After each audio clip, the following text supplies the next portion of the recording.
Dying Light is considered to be one of the best zombie games of all times, and has been called, and I quote, really fun by No Games. It has a story that shows us the greed of big organizations who say what they really want is to help you, when what they actually want is power and money. That's not what you're here for, though. You're here to hear about my psychotic journey through Dying Light. Here it is. I accidentally did a 200 IQ move and deleted some of the footage, so here's a quick summary of it. I spent 15 minutes trying to get close to a bolter in order to get a tissue sample. This proved to be rather difficult, since bolters are guarded by volatiles, who aren't very nice and will attack you like that one feral cat in the neighborhood that everyone is too afraid to go near. I finally got the sample, and I gave it to this doctor in an RV. He did some sciencey stuff to it, and he wanted me to go deliver it to another doctor in a dangerous part of town. So, I went to go do that, but I got a call from Raheem, who had gone to blow up a nest of volatiles, but since he wasn't very good at, well, anything, he had done messed up and needed me to come help him. So I went to this highway and looked at the dead bodies there. Not finding Raheem's, I went to this train yard and fought some zombies and found Raheem, who was just hiding in a train car. I took his explosives, swam in some sewer water, and didn't encounter any dangerous monsters, thankfully. I got to the building and placed a C4 in some support columns, and got out of there quicker than my dad did when I told him I was starting a YouTube channel. There was a really cool explosion. You guys couldn't see it, but you'll just have to take my word. I then went back to Raheem, who had turned into a zombie, and I was forced to kill him. That's very sad, but anyways, I went to the tower and told Brecken about Raheem's death. He handled it pretty well, but then Raheem's sister Jade came in while we were talking, and she didn't have Brecken's same composure. To make matters even better, I mean worse, the good doctor's RV had gotten attacked by Rice's men, so I went off to defend it. I killed some pieces of meat, but the doctor had already been taken. Since time was of the essence, I took a quick nap and did a little bit of Black Friday shopping, and then went to go get the doctor back. I passed someone who obviously pulls a lot of girls, and then got to Rice's crib. He had decided to be rude and lock his front doors. He should have just left them open so I could easily enter his base. Since Rice had no common decency, I was forced to climb his less cool tower until I was able to get inside. I called up the GRE, which I'm an agent of. I like to try to bring that up whenever possible. They said they wouldn't help me out. They would instead be carpet bombing the city, killing thousands of people. That would be cool and all, but I would be one of those thousands killed. So, I tried to convince them to not do that. They said that they would give me 48 hours, which would have to do. I showed my 200 IQ again, and fought my way through Rice's guards until I found Zier. He told me that he had given his research to Jade instead of me. I felt betrayed, and my nose hurt, but that was probably from the gun butt I took to it, and less from Zier's betrayal. After watching Rice team kill, he forced me to fight in his special arena. This might have been difficult for your average show, but I was able to complete it quite easily thanks to my GRE training. Once I took out the zombies, this big zombie came out. I'll admit, he was a bit of a challenge, but I hit him with this piece of stone a bunch of times, and I was able to slay the beast. Once I finished my David vs. Goliath story, Rice came down and published a file that I have been trying to get. He had published it since the GRE was trying to weaponize the virus that turns people into zombies. Man, the GRE is taking W after W today. He then ordered his men to execute me, but they had never faced a GRE agent before, and I took them out and then cut off Rice's hand. This unsurprisingly upset them, and I was forced to flee. Once I made my great escape, I started back to the tower, but this was really boring and I fell asleep halfway there.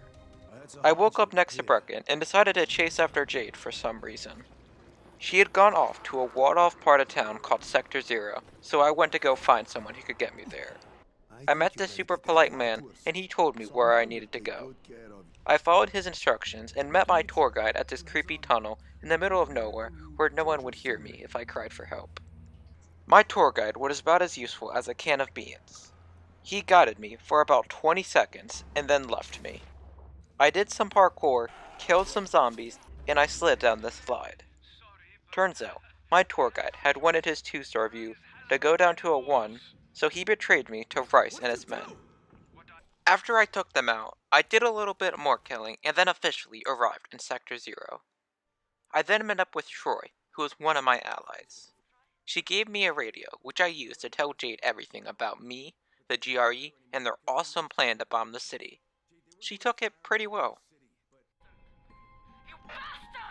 She said to stay away, but since women never say what they mean, I went to go find her. I went to this school, and after I didn't find Jade, I went back to Troy. She showed me a news broadcast about the GRE bombing the city, as if that wasn't already old news. Since my plan had failed, we would need a new one. Luckily, Troy did have a backup plan. We would detonate bombs in a certain pattern in order to show people that there are still survivors in the city. That's a good plan. The only problem is the person who's supposed to be placing the explosives doesn't have GRE training, so I would need to do it.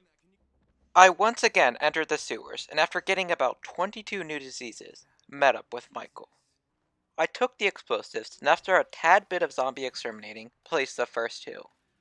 And then, Rice's thugs realized that literally no one had asked for them to come, so that's exactly what they had done. Thankfully, they had only attacked Michael. I placed the third explosive, and then went to go place the fourth, but this little kid was there, and he had the screaming ability of a baby, only quadrupled. Thankfully, his neck was just as breakable. Or so I'm told. I placed the fourth and final explosive, and then raced back to Michael. I didn't find him, and instead of looking for him more, I got the explosive detonator and parkoured my way out of the sewers, and detonated the explosives into the shape my face is when Mom says no pizza rolls. This was almost a W, but what we didn't know was that the GRE had a missile strike kill streak and decided to use it on the building. Now back at square one, I went to go meet with Jade in order to try to come up with another solution to our predicament. After showing off my Sneak 100, I got to where Jade said to meet. But as usually what happens when I'm supposed to meet up with girls, she had been kidnapped by a murderous psychopath. One that wasn't me. She'd been taken to the museum, where Rice was probably going to try and bore her to death. This museum was heavily defended, so the front door wasn't an option. I went and talked to this guy who had worked there. He whined about his problems a bunch, but that's not the important part.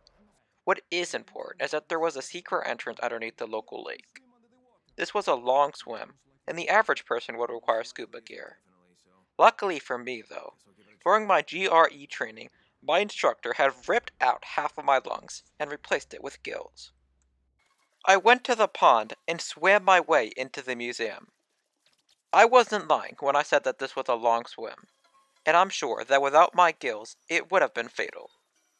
Once I finished my swimming, I broke some wood and then got ambushed by Rice and his thugs. I know I've stated this before, but Rice's goons really suck, and these ones only emphasize that. Once I finished with target practice, I reenacted No Russian and found Jade. Rice was also there. He told me his plan to blackmail the GRE into doing his every command. What a power move. He then sent a bunch of zombies after me and Jade. We took them out, and by we, I mean me.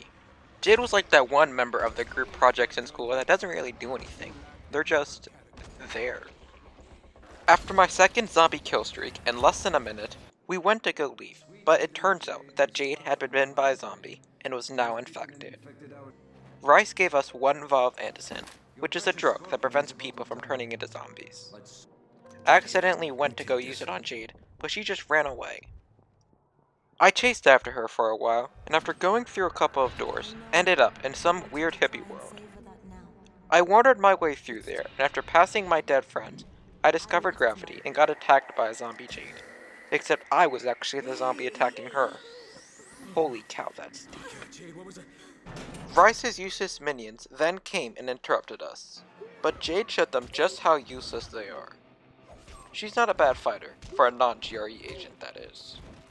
She then turned, and I was forced to kill her the same way I did her brother. It's even funnier the second time. Tahir then came in and wanted to tussle. So, tussle we did. I smoked him so bad that he had to call in some more minions, which I took out like they were Jade or Amir. After I defeated Big Boy, I went to go grab the research, but half of it was missing. That angered me so much that I took it out on Tahir. I then left there and went to go talk to Troy about getting a message to the GRE. which would have to happen in the next video. Thank you very much for watching. If you enjoyed, leave a like to show your support. And if you like my content, subscribe so you always see when I upload. Thanks again for watching, and God bless.